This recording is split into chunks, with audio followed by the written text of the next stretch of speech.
రాష్ట్ర నలుమూల నుంచి వచ్చిన విద్యుత్ కార్మికులకు అందరికీ అభినందనలు. సో ఈరోజు ఇవాళ సమస్య కాదు, నేను లాస్ట్ టైం మీరు 10 రోజులు సమ్మె చేసినప్పుడు కూడా పాల్గొన్నాను. ఈ ఆర్టిజాన్ ఉద్యోగులు అన్నప్పుడల్లా నాకు డౌట్ వస్తుంది, ఆర్టిజాన్ ఎవరయ్యా అని. వస్తూ గూగుల్ ట్రాన్స్లేట్ని అడిగాను, ఆర్టిజాన్ అంటే ఎవరు అని. అంటే చేతి వృత్తి నిపుణుడు అంటారు. అంటే మిగతా వాళ్ళంతా మన నిపుణులు కాదా? వాళ్ళు చేతులతో వృత్తులు లేకపోతే ఇక్కడ కాళ్ళతో వృత్తులు చేస్తారో నాకు తెలియదు. చెప్తున్నానంటే ఇక చాట్ జీపీటీని కూడా అడిగిన, హూ ఈజ్ ఆర్టిజాన్ అని. అంటే ఆర్టిజాన్ అనే అతను చాలా నైపుణ్యంతో పనిచేసేవారు ఆర్టిజాన్ అన్నాడు. అంటే నైపుణ్యంతో పనిచేసినందుకు అన్యాయం చేస్తారా అని అడుగుతున్నాం. ఏంటి ఆర్టిజాన్ అని ఎక్కడికి వచ్చింది ఈ పేర్లు? ఆర్టిజాన్ పేరే విచిత్రం. అంటే అన్మాన్డ్ పేరు ఇంకా విచిత్రం. అంటే మనిషే కాదట. ఈ అన్మాన్డ్ ఏదో నాకు అర్థమే కాదు. మ్యాన్ ఉంటారు తప్ప అన్మాన్డ్ ఉంటారా? సో అన్మాన్డ్ అట అంటే ఏమైనా అర్థం ఉంటుందా? పీస్ రేటెడ్ అంటే ముక్కలు చేసి పనులు చేస్తారా? సో ఎందుకు ఈ పేర్లు పెట్టారంటే మనకు అర్థం కావాలి. ఈ పేర్లు పెట్టడానికి కారణం ఏంటంటే మన జీతం దోచుకోవటానికి, మన సదుపాయాలు దోచుకోవడానికి పెట్టిన దుర్మార్గమైన పేరు. 3 విద్యుత్ కార్మికులు చనిపోయి పైకి పోయినట. దేవుడు పిలిచి ఇలా 3 విచారించండి మంచి చెడులు అంటే 3 కలిసి విచారించలేము సార్, విడివిడిగా విచారించాలన్నట. అదేంటంటే వీళ్ళు అక్కడ విడివిడిగానే పనిచేశారు సార్. వీళ్ళు ఒక ఆర్టిజాన్గా పనిచేశారు, ఒక పీస్ రేట్ మీద పనిచేశారు, ఒక అన్మాన్డ్ పనిచేశారు. అంటే దేవుడికి తలకాయ తిరిగిపోయింది. సో ఆ రకమైనటువంటి పరిస్థితి వాళ్ళది.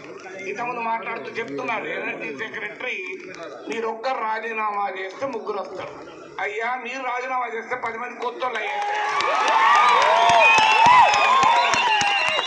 ఎందుకు చెప్తున్నాం? మేము అనం ఎందుకనంటే మాకు సంస్కారం ఉంది.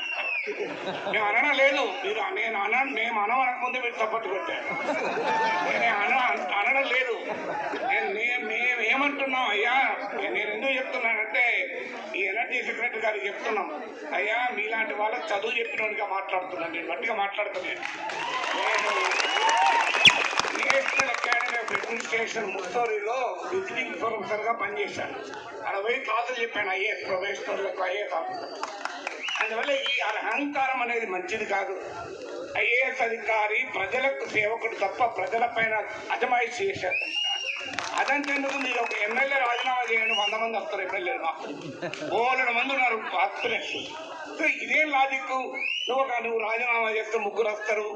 ఎందుకు బీహార్ నుంచి వలస కూలీలను పట్టుకొస్తే 30 మంది వస్తారు. ఏం మాట్లాడుతున్నావో అర్థం ఉండాలి కదా. ఇలా ఎందుకు అడుగుతున్నాం మేము? అయ్యా మేము ఏం అడుగుతున్నాం, మమ్మల్ని అబ్జర్వ్ చేసుకోండి అని అంటున్నాం. కాదు, ఈ ఎగ్జిస్టింగ్ సర్వీస్ రూల్ మాకు కూడా అప్లై చేయండి అంటున్నాం. ఎందుకు అప్లై చేయమంటున్నాం? అయ్యా ఆ మధ్య ఒక అమ్మాయిని అడిగాను నేను, ఆర్టిజాన్ ఏంటమ్మా పెళ్ళై 3 ఏళ్ళు అయింది కదా, ఎప్పుడు ప్లాన్ చేసుకుంటున్నాం అంటే, కాదు సార్ నా చేతులు లేదు సార్, మా డిపార్ట్మెంట్ చేతులు ఉంది. నేను నాకు ఎగ్జిస్టింగ్ సర్వీస్ రూల్స్ అప్లై అయితే అప్పుడు వస్తుంది మెటర్నిటీ. అంటే ఆర్టిజాన్ అయితే మెటర్నిటీ లీవ్ లాకప్ మీద పోవాలి. అంటే మాతృత్వంలో కూడా వివక్ష చూపుతారు ఎక్కడన్నా? మాతృత్వానికి తేడా ఉంటుందా? ఒక ఎగ్జిస్టింగ్ సర్వీస్ రూల్స్ ప్రకారం మొదలైతే ఒక బెనిఫిట్, ఆర్టిజాన్గా మొదలైతే ఇంకో బెనిఫిట్. అంటే అమ్మ మధ్య కూడా మీరు వివక్ష చూపే దుర్మార్గం ఎందుకు? ఇవాళ ఒక ఆర్టిజాన్ పోలెక్కి పడిపోతే ఏ బెనిఫిట్ ఉండదు. ఎందుకంటే పడిపోయేటప్పుడు వేరే తేడా ఉంటుందా? అనారోగ్యం పాలే ఆసుపత్రికి వస్తే నీకు బిల్లు ఇచ్చే ముందు నువ్వు ఆర్టిజానా లేకుంటే ఎగ్జిస్టింగ్ సర్వీస్ రూల్స్ అని అడుగుతారా? అడిగి దాని ప్రకారం మీకు బిల్లింగ్ ఇస్తారా? సో ఏ లాజిక్ ప్రకారం చెప్తున్నామని అడుగుతున్నా. ఆఖరికి రాష్ట్రంలో ఉప ముఖ్యమంత్రి, విద్యుత్ శాఖ మంత్రి ఇచ్చిన ఆదేశాలకే విలువ లేకపోతే ఎవరి ఆదేశాలకు విలువ ఉంటుంది?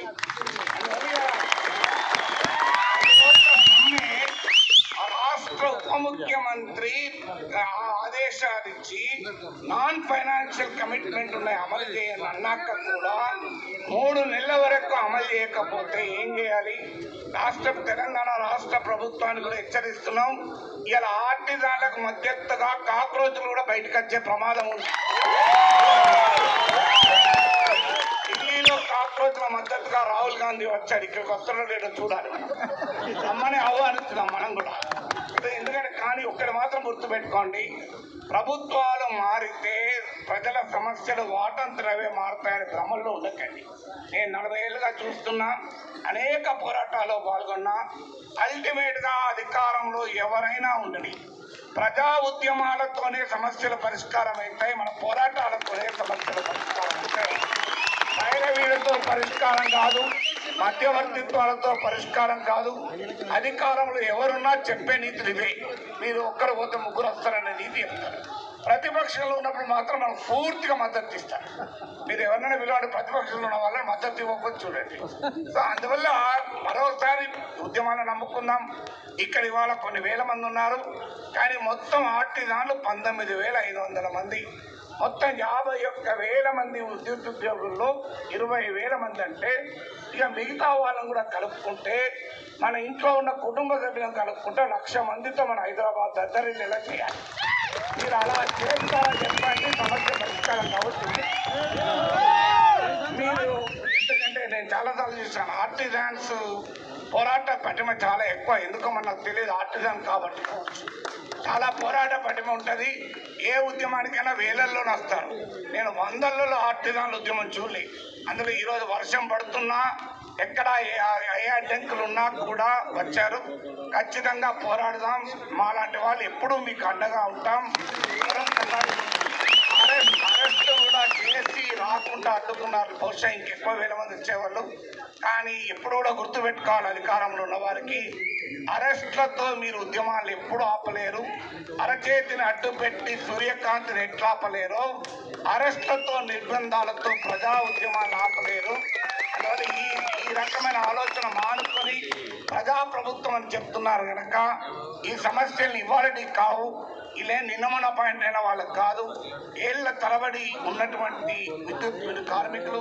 వీళ్ళను మేమేం అడుగుతున్నాం, మీరు ఇష్టమైనట్టు ఇవ్వని అంటలేం. ఇవాళ ఎనర్జీ సెక్రటరీని మాకు మీ పదవి ఇవ్వమని అంటలేం. మా ఎడ్యుకేషన్ క్వాలిఫికేషన్ తగ్గట్టుగా ఇవ్వండి అని అంటున్నాం. అంతగానే ఎక్కువ అడుగుతున్నాం. ఇలా ఐటీఐ ఉన్నాక చీఫ్ ఇంజనీర్ పదవి ఇవ్వమని అంటున్నామా? అది ఏమడుగుతున్నాం? అయ్యా మేము చేస్తున్న పని కొత్త పని కాదు. ఇవాళ ఆర్టిజాన్లే లేకపోతే విద్యుత్ రంగం షాక్ తగులుతుంది. ఆఖరికి మనం ఓ మీటర్ ఫిట్ చేయాలన్నా, ఒక మీటర్ రీడింగ్ ఇవ్వాలన్నా, ఓ పోల్ ఎక్కాలన్నా ఇలాంటి ఉద్యోగులు ఎక్కుతేనే తప్ప పని కాదు. అది అందరికీ తెలుసు. అందువల్ల ఇవాళ ఎక్కడో ఒక చోట సగం మంది 50,000 మందిలో 20,000 మందిని నువ్వు వేరు చేస్తే అదే సంస్థ అయితే నాకు అర్థం కాని అంశం. అందువల్ల మరొక్కసారి మన ఉద్యమాన్ని ఉధృతం చేయాలి. అనివార్యంగా పోరాడితే విజయం తప్పదు. మీ అందరికీ మరొక్కసారి అభినందనలు చెప్తూ సెలవు తీసుకుంటాను.